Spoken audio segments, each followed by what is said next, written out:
प्यारे विद्यार्थियों, BA part first paper first में आज हम पढ़ेंगे मुख्य कार्यपालिका।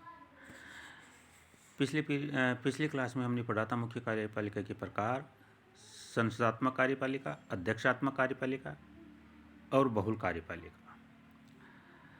आज हम पढ़ेंगे कार्यपालिका के प्रशासनिक कर्तव्य। वैसे तो लुथर गुलिक ने मुख्य कार्यपालिका के प्रशासनिक कार्यों का वर्णन पोस्ट कोर्प शब्द के अंतर्गत किया है, लेकिन सबसे पहला पॉइंट है प्रशासनिक नीति का निर्माण। संसदीय व्यवस्था में प्रारंभिक पहल से लेकर नीति को विस्तृत और अंतिम स्वरूप प्रदान करने में कार्यपालिका की अहम भूमिका होती है। जहां अध्यक्षीय व्यवस्था है वहां पर अधिकतर पहल आवश्यक कार्यपालिका नहीं करती, लेकिन समय की कमी और कार्य की तकनीकी प्रकृति के कारण अध्यक्षीय प्रणाली में भी व्यवस्थापिका केवल मोटे रूप से नीति स्वीकृत कर देती है और उसे विस्तृत और पूर्णतः कार्यपालिका ही प्रदान करती है। जहाँ तक पूरक अथवा परोक्ष नीति का प्रश्न है, शासन की कोई भी व्यवस्था क्यों न हो, मुख्य कार्यपालिका ही इस क्षेत्र में भूमिका अदा करती है। प्रशासनिक अनुभव की कमी, समय की कमी, तकनीकी ज्ञान की कमी आदि कारणों को व्यवस्थापिका द्वारा बहुत सी बातें मुख्य कार्यपालिका के विवेक पर छोड़ दी जाती हैं। नेक्स्ट पॉइंट है, नेक्स्ट कर्तव्य है, प्रशासनिक कर्तव्य है प्रशासनिक नियोजन। किसी भी कार्य की पूर्व तैयारी को नियोजन कहा जाता है। नीति निर्माण भी अपने आप में नियोजन ही तो है। गरीबी उन्मूलन, बेकारी दूर करना, समाजवादी समाज की स्थापना आदि अनेक कार्य होते हैं जिनके लिए औपचारिक नियोजन की आवश्यकता होती है। विकास के लिए संसाधन जुटाने, प्रशासनिक सुधार करने आदि से प्रशासन में सहायता मिलती है। अतः एक कुशल मुख्य कार्यपालिका के लिए नितांत आवश्यक है कि वह प्रशासनिक कार्यों के लिए पूर्व योजना बनाए। नेक्स्ट पॉइंट, आदेश एवं निर्देश देना। मुख्य कार्यपालिका द्वारा समय समय पर प्रशासनिक विभागों को आवश्यक आदेश एवं निर्देश दिए जाते हैं। इन्हीं आदेशों और निर्देशों की सहायता से कार्यपालिका प्रशासन पर नियंत्रण रखती है। आवश्यक आदेश व निर्देश प्रसारित करना और उनका अच्छे ढंग से पालन करवाना एक कुशल कार्यपालिका के लिए आवश्यक है। नेक्स्ट पॉइंट है समन्वय करना। समन्वय, जैसा कि आप लोगों को विदित है, लोगों में तालमेल बनाए रखना, कार्य में तालमेल रखना, कार्य का दोहराव न होना।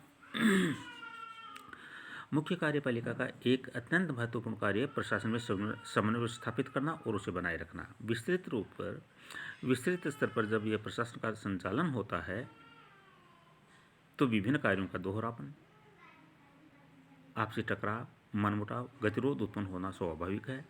योग्य कार्यपालिका पूर्व में ही ऐसा प्रयास करती है कि दोहरावपन, टकराव आदि की स्थिति नहीं बने, लेकिन फिर भी गतिरोध उत्पन्न होने पर मुख्य कार्यपालिका द्वारा दखल देकर उसे समाप्त करने का प्रयास किया जाता है। प्रशासन में समन्वय बनाए रखना कार्यपालिका की प्राथमिक जिम्मेदारी है। नेक्स्ट पॉइंट है संगठन संबंधी। प्रशासन के कुशल संचालन हेतु श्रेष्ठ संगठनों की नितांत आवश्यकता होती है। नए नए दायित्वों की पूर्ति के लिए नए नए विभागों, मंडलों, प्रभागों आदि के निर्माण और पुराने संगठनों के पुनर्गठन संशोधन की आवश्यकता हो सकती है। कुशल प्रशासन की प्रथम मांग होती है। नेक्स्ट पॉइंट है कार्मिक विषय। कार्मिक विषय के संबंध में आप जानते हैं, कर्मचारियों से संबंधित जो विषय हैं, प्रशासन के दौरान कार्यपालिका को अनेक महत्वपूर्ण कार्मिक विषयों पर निर्णय लेना होता है। प्रशासन में अनेक नियुक्तियां करना, प्रशिक्षण, स्थानांतरण, पदोन्नति, पदमुक्ति आदि अनेक विषयों का निर्णय मुख्य कार्यपालिका को करना होता है। इन मामलों में कार्यपालिका के चयन आयोग जैसे अभिकरण सहायता करते हैं। कार्यपालिका के इस कर्तव्य पर कुछ या अधिक सीमा तक व्यवस्थापिका द्वारा नियंत्रण रखा जाता है। नेक्स्ट पॉइंट है जांच व परीक्षण का अधिकार।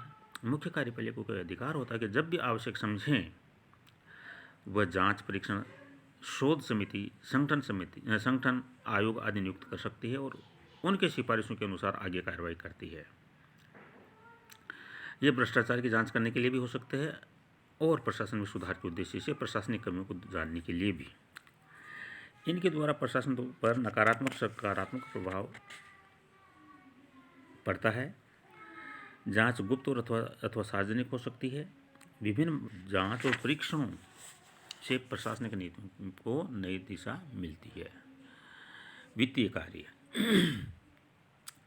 मुख्य कार्यपालिका को वित्तीय प्रशासन संबंधी विस्तृत शक्तियाँ प्राप्त होती हैं। संसदीय व्यवस्था में यह शक्ति कुछ अधिक ही है। भारत और ब्रिटेन जैसे देशों में जहाँ संसदीय व्यवस्था कायम है, वहाँ वित्तीय बजट का निर्माण करने, व्यवस्थापिका के समूह को उसे प्रस्तुत करने, व्यवस्थापिका द्वारा स्वीकृत करवाने, उसे कुशलतापूर्वक क्रियान्वित करने, आवश्यकता पड़ने पर उसमें संशोधन करने का संपूर्ण दायित्व मुख्य कार्यपालिका का है।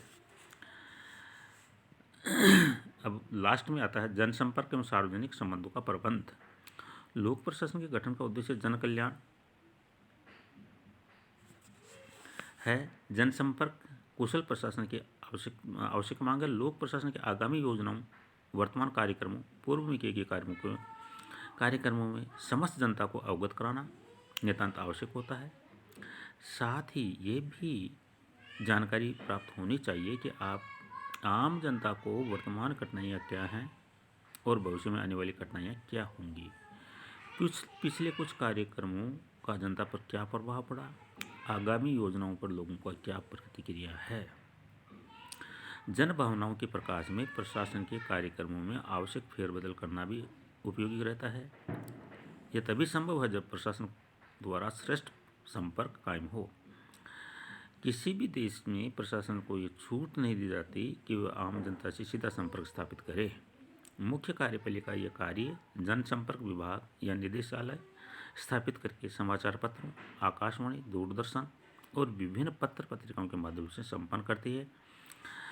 उपयुक्त विवरण के आधार पर हम निष्कर्ष पर पहुंचते हैं कि वर्तमान युग में मुख्य कार्यपालिका की भूमिका महत्वपूर्ण है। यदि कार्यपालिका को व्यवस्थापिका में बहुमत प्राप्त है तो व्यवस्थापिका का कार्यकाल पर नियंत्रण आम नामात्र का ही हो रह जाता है। कई देशों में ऐसे अनेक अवसर आए हैं जो कार्यपालिका तानाशाह भी बन गई है। धन्यवाद।